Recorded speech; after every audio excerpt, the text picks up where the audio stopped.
श्री वल्लभाधीश की जय। श्री गोसाई जी परम दयाल की जय। श्याम सुंदर श्री यमुने महारानी की जय। श्री गिरिराज धरन की जय।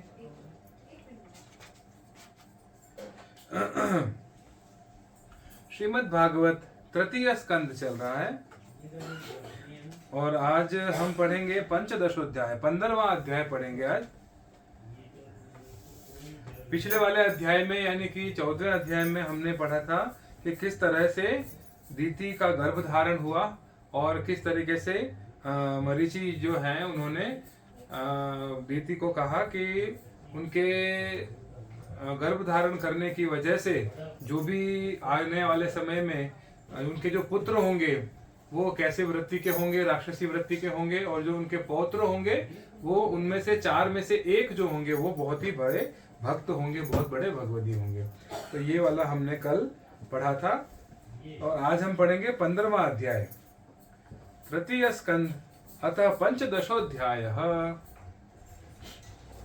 आज पढ़ेंगे जय विजय को सनक आदि का श्राप। श्री मैत्रेय जी ने कहा, विदुर जी, दीति को अपने पुत्रों से देवताओं को कष्ट पहुंचने की आशंका थी, इसलिए उसने दूसरों के तेज का नाश करने वाले उस कश्यप जी के तेज वीर्य को 100 वर्षों तक अपने उदर में ही रखा। उस गर्भस्थ तेज से ही लोकों में सूर्य आदि का प्रकाश क्षीण होने लगा तथा इंद्र आदि लोकपाल भी तेजोहीन होने लगे। तब उन्होंने ब्रह्मा जी के पास जाकर कहा कि सब दिशाओं में अंधकार के कारण बड़ी अवस्था हो रही है। देवताओं ने कहा, भगवान, काल आपकी ज्ञान शक्ति को कुंठित नहीं कर सकता, इसलिए आपसे कोई बात छिपी नहीं है। आप इस अंधकार के विषय में भी जानते ही होंगे, हम तो इससे बड़े ही भयभीत हो रहे हैं। देवाधिदेव, आप जगत के रचयिता और समस्त लोकपालों के मुकुटमणि हैं। आप छोटे बड़े सभी जीवों का भाव जानते हैं। देव, आप विज्ञान बल संपन्न हैं। आपने माया से ही यह चतुर्मुख रूप और रजोगुण स्वीकार किया है। आपकी उत्पत्ति के वास्तविक कारण को कोई नहीं जान सका। आपको हम नमस्कार करते हैं। आप में संपूर्ण भुवन स्थित है। कार्य कारण रूप सारा प्रपंच आपका शरीर है, किंतु वास्तव में आप इससे परे हैं। जो समस्त जीवों के उत्पत्ति स्थान आपका अनन्य भाव से ध्यान करते हैं, उन सिद्ध योगियों का किसी प्रकार भी ह्रास नहीं हो सकता, क्योंकि वे आपके कृपा कटाक्ष से कृतकृत्य हो जाते हैं तथा प्राण, इंद्रिय और मन को जीत लेने के कारण उनका योग भी परिपक्व हो जाता है। रस्सी से बंधे हुए बैलों की भांति आपकी वेद वाणी से जकड़ी हुई सारी प्रजा आपकी अधीनता से नियम पूर्वक कर्मानुष्ठान करके आपको बलि समर्पित करती है। आप सबके नियंता मुख्य प्राण हैं। हम आपको नमस्कार करते हैं।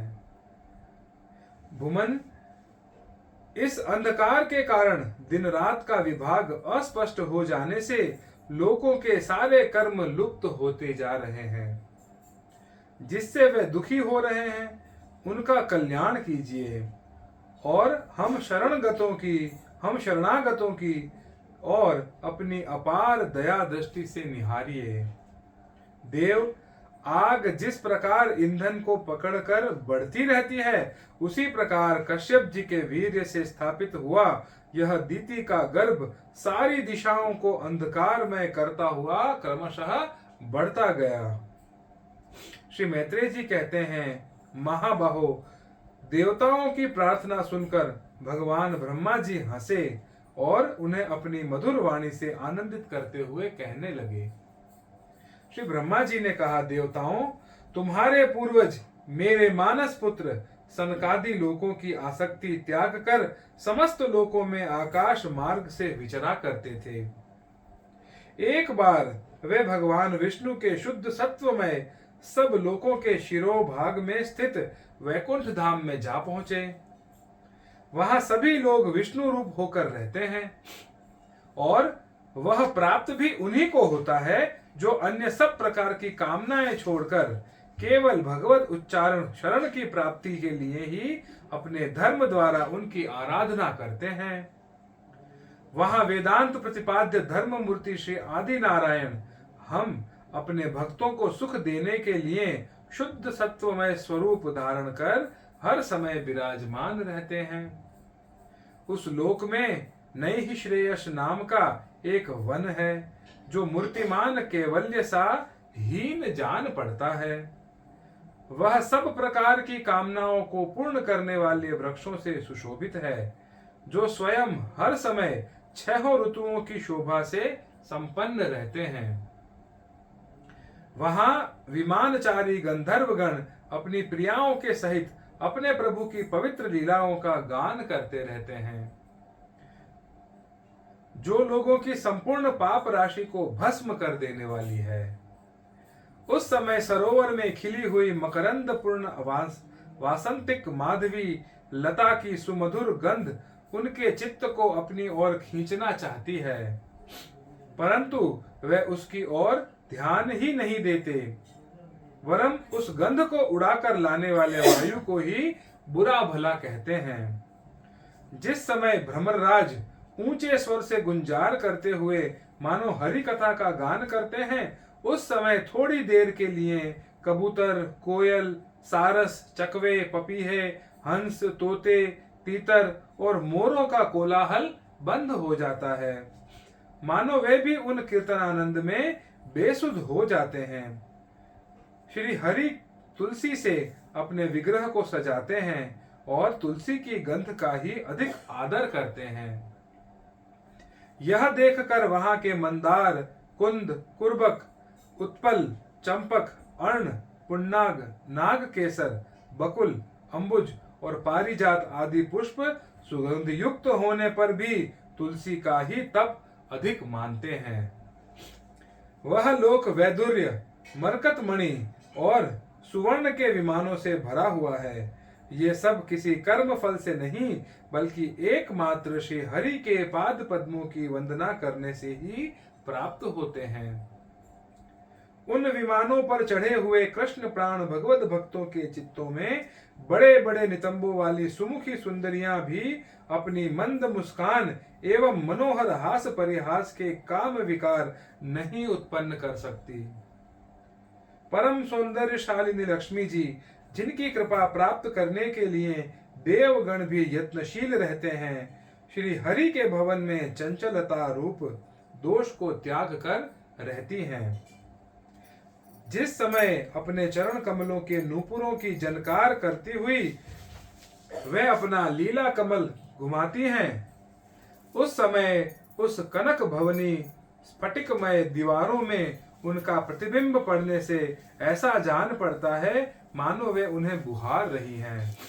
प्यारे देवताओं, जिस समय दासियों को साथ लिए वे अपने क्रीड़ावन में तुलसी दल द्वारा भगवान का पूजन करती हैं, तब वहां के निर्मल जल से भरे हुए सरोवर में, जिनमें मूंगे के घाट बने हुए हैं, अपना सुंदर अलकावली और उन्नत नासिका से सुशोभित मुखारविंद देखकर यह भगवान का चुंबन किया हुआ है ऐसा जानकर उसे बड़ा सौभाग्यशाली समझती हैं। जो लोग भगवान की पापहरणी लीला कथाओं को छोड़कर बुद्धि को नष्ट करने वाली अर्थ काम संबंधी अन्य निंदित कथाएं सुनते हैं, वे उस वैकुंठ लोक में कभी नहीं जा सकते। हाय, जब वे अभागे लोग इन सारहीन बातों को सुनते हैं, तब ये उनके पुण्यों को नष्ट कर उन्हें आश्रयहीन घोर नरक में डाल देते हैं। आहा, इस मनुष्य योनि की बड़ी महिमा है। हम देवता लोग भी इसकी चाह करते हैं। इसी में तत्व ज्ञान और धर्म की भी प्राप्ति हो सकती है। इसे पाकर भी जो लोग भगवान की आराधना नहीं करते, वे वास्तव में उनकी सर्वत्र फैली हुई माया से ही मोहित हैं। देवाधिदेव श्री हरि का निरंतर चिंतन करते रहने के कारण जिनसे यमराज दूर रहते हैं, आपस में प्रभु के सुयश की चर्चा चलने पर अनुराग जन्य विह्वलतावश जिनके नेत्रों से अविरल अश्रुधारा बहने लगती है तथा शरीर में रोमांच हो जाता है, और जिनके से शील स्वभाव की हम लोग भी इच्छा करते हैं, वे परम भागवत ही हमारे लोगों से ऊपर उस वैकुंठ धाम में जाते हैं। जिस समय सनकादि मुनि विश्व गुरु श्री हरि के निवास स्थान संपूर्ण लोकों के वंदनीय और श्रेष्ठ देवताओं के विचित्र विमानों से विभूषित उस परम दिव्य और अद्भुत वैकुंठ धाम में अपने योग बल से पहुंचे, तब उन्हें बड़ा ही आनंद हुआ। भगवत दर्शन की लालसा से अन्य दर्शनीय सामग्री की उपेक्षा करते हुए वैकुंठ धाम की 6 डोरियां पार करके जब वे 7वीं पर पहुंचे, तब वहां उन्हें हाथ में गदा लिए 2 समान आयु वाले देव श्रेष्ठ दिखलाई दिए, जो बाजूबंद, कुंडल और किरीट आदि अनेकों अमूल्य आभूषणों से अलंकृत थे। उनकी 4 श्यामल भुजाओं के बीच में मतवाले मधुकरों से गुंजायमान वनमाला सुशोभित थी तथा बाकी भौहें, फड़कते हुए नासिका ग्रंथ और अरुण नयनों के कारण उनके चेहरे पर कुछ क्षोभ के से चिन्ह दिखाई दे रहे थे। उनके इस प्रकार देखते रहने पर भी वे मुनिगण उनसे बिना पूछताछ किए जैसे सुवर्ण और वज्रमय किवाड़ों से युक्त पहली 6 डोरी लांघ कर आए थे, उसी प्रकार उनके द्वार में भी घुस गए। तो ये मुख्यतः क्या था कि जो सनकादि जो थे वो वैकुंठ पहुंच गए घूमते घूमते, तो वैकुंठ घूमते घूमते पहुंच गए, तो वहां पे वैकुंठ के धाम द्वार पर उन्हें 2 देवता मिले। वो कौन थे वो भी आगे बताएंगे। तो वो उनको भी पार करके अंदर चले गए, अंदर घुस गए। उनकी दृष्टि तो सर्वत्र समान थी और वह निशंक होकर सर्वत्र बिना किसी रोक टोक के विचरते थे। वे चारों कुमार पूर्ण तत्वज्ञ थे तथा ब्रह्मा की सृष्टि में आयु में सबसे बड़े होने पर भी देखने में सिर्फ 5 वर्ष के लगते थे और दिगंबर वृत्ति से यानी नंग धड़ंग रहते थे। उन्हें इस प्रकार निसंकोच रूप से भीतर जाते देख उन द्वारपालों ने भगवान के शील स्वभाव के विपरीत सनकादि के तेज की हंसी उड़ाते हुए उन्हें बैंत अड़ाकर रोक दिया। यद्यपि वे ऐसे दुर्व्यवहार के योग्य नहीं थे। जब उन द्वारपालों ने वैकुंठवासी देवताओं के सामने पूजा के सर्वश्रेष्ठ पात्र उन कुमारों को इस प्रकार रोका, तब अपने प्रियतम प्रभु के दर्शनों में विघ्न पड़ने के कारण उनके नेत्र सहसा कुछ कुछ क्रोध से लाल हो उठे और वे इस प्रकार कहने लगे। सनकादि मुनियों ने कहा, अरे द्वारपालों, जो लोग भगवान की महती सेवा के प्रभाव से इस लोक को प्राप्त होकर यहाँ निवास करते हैं, वह तो भगवान के समान ही समदर्शी होते हैं। तुम दोनों भी उन्हीं में से हो, किंतु तुम्हारे स्वभाव में ऐसी विषमता क्यों है? भगवान तो परम शांत स्वभाव हैं, उनका किसी से विरोध भी नहीं है। फिर यहाँ ऐसा कौन है जिस पर शंका की जा सके? तुम स्वयं कपटी हो, इसी से अपने ही समान दूसरों पर भी शंका करते हो। भगवान के उदर में यह सारा ब्रह्मांड स्थित है, इसलिए यहाँ रहने वाले ज्ञानी जन सर्वात्मा श्री हरि से अपना कोई भेद नहीं देखते हैं, बल्कि महाकाश में घटाकाश की भांति उनमें अपना अंतर्भाव देखते हैं। तुम तो देव रूपधारी हो, फिर भी तुम्हें ऐसा क्या दिखाई देता है जिससे तुमने भगवान के साथ कुछ भेदभाव के कारण होने वाले भय की कल्पना कर ली? तुम हो तो इन भगवान वैकुंठनाथ के पार्षद, किंतु तुम्हारी बुद्धि बहुत मंद है। इसलिए तुम्हारा कल्याण करने के लिए हम तुम्हारे अपराध के योग्य दंड का विचार कर रहे हैं। तुम अपनी मंद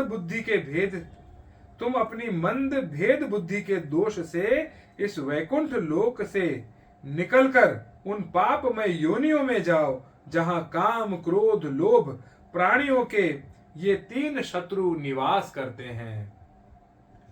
सनकादि के ये कठोर वचन सुनकर और ब्राह्मणों के शाप को किसी भी प्रकार से शस्त्र समूह से निवारण होने योग्य न जानकर श्री हरि के वे दोनों पार्षद अत्यंत दीन भाव से उनके चरण पकड़कर पृथ्वी पर लौट गए।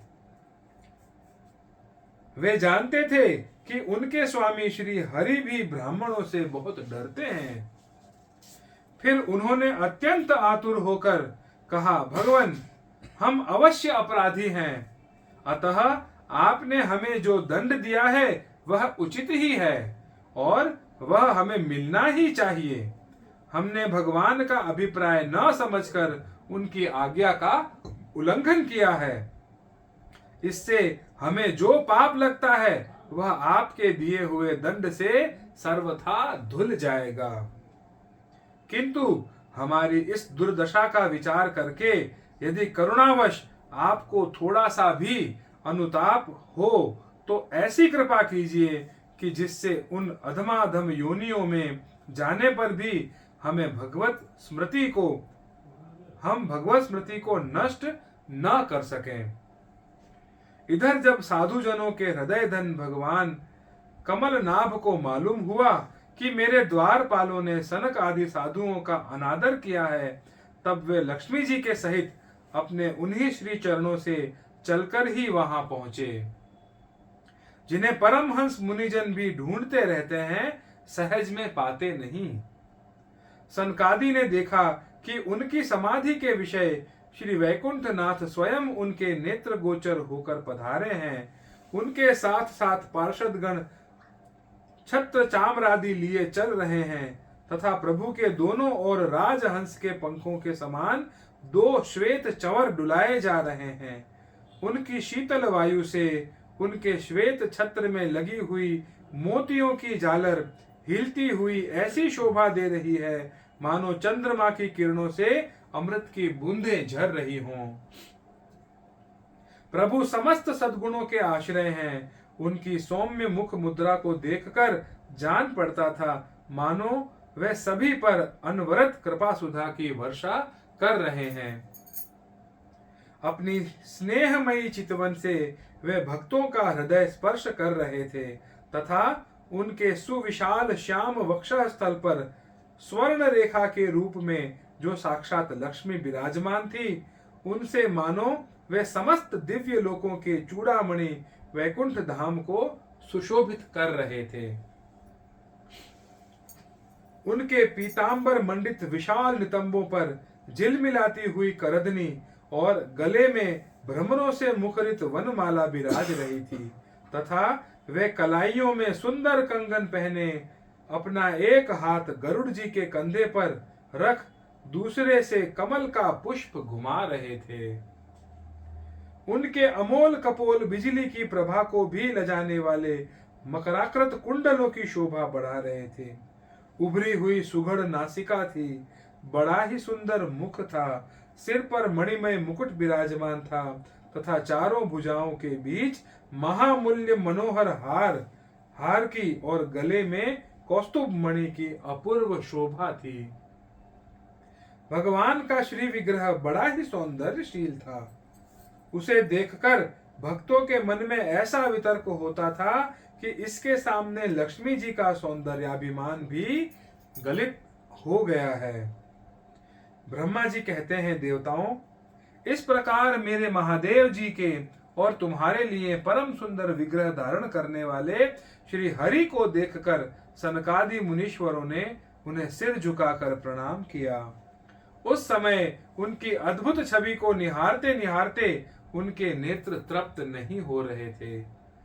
सनकादि मुनीश्वर निरंतर ब्रह्मानंद में निमग्न रहा करते थे, किंतु जिस समय भगवान कमल नयन के चरणार विंद मकरंद से मिली हुई तुलसी मंजरी के गंध से सुवासित वायु ने नासिका रंध्रों के द्वारा उनके अंतःकरण में प्रवेश किया, उस समय वे अपने शरीर को संभाल न सके और उस दिव्य गंध ने उनके मन में भी खलबली पैदा कर दी। भगवान का मुख नील कमल के समान था, अति सुंदर अधर और कुंदकली के समान मनोहर हास से उसकी शोभा और भी बढ़ गई थी।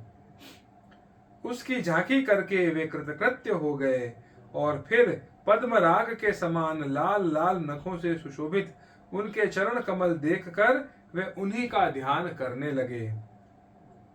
इसके पश्चात वे मुनिगण अन्य साधनों से सिद्ध न होने वाली स्वाभाविक अष्ट सिद्धियों से संपन्न श्री हरि की स्तुति करने लगे, जो योग मार्ग द्वारा मोक्ष पद की खोज करने वाले पुरुषों के लिए उनके ध्यान का विषय अत्यंत आदरणीय और नयनानंद की वृद्धि करने वाला पुरुष रूप प्रकट करते हैं।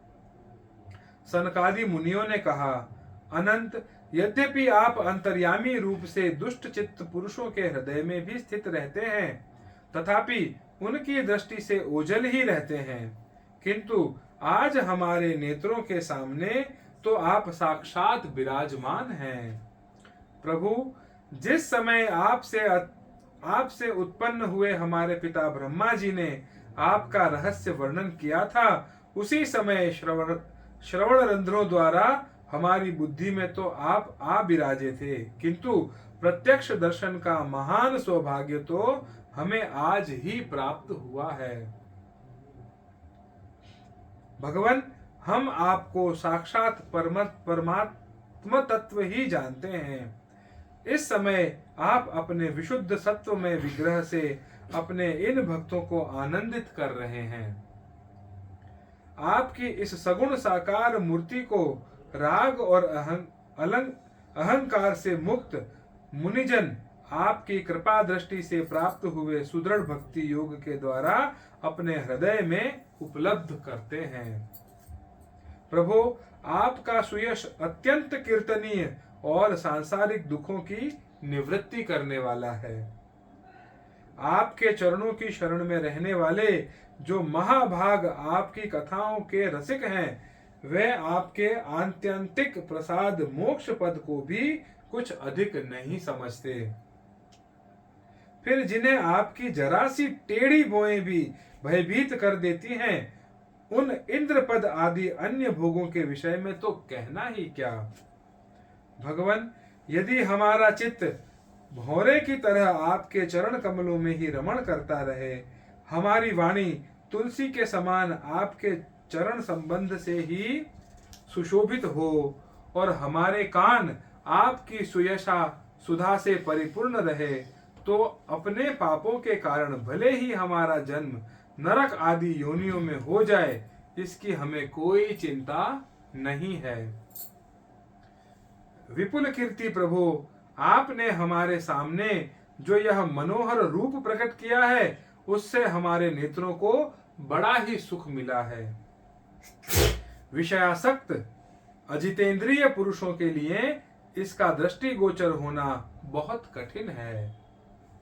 आप साक्षात भगवान हैं और इस प्रकार स्पष्टतया हमारे नेत्रों के सामने प्रकट हुए हैं। हम आपको प्रणाम करते हैं। इति श्रीमद्भागवते महापुराणे पारमहंस्यां संहितायां तृतीय स्कंधे जय विजययोः सनकादि शापो नाम पंचदशोऽध्यायः। मतलब आज सनकादि ऋषियों ने वैकुंठ जाते समय जय विजय नाम के जो 2 द्वारपाल थे, उन्होंने उनको अंदर नहीं जाने दिया और न जाने देने की वजह से उन्होंने सनकादि ऋषियों ने उनको शाप देके धरती पे पृथ्वी लोक में मृत्यु लोक में उन्हें डाल दिया। तो आज मुख्यतः ये आया था। अगला अध्याय है षोडशोध्याय, 16वां अध्याय। इसमें हम पढ़ेंगे जय विजय का वैकुंठ से पतन। श्री वल्लभाधीश की जय, श्री गुसाई जी परम दयाल की जय, श्याम सुंदर श्री यमुने महारानी की जय। श्री गिरिराज धरण की जय।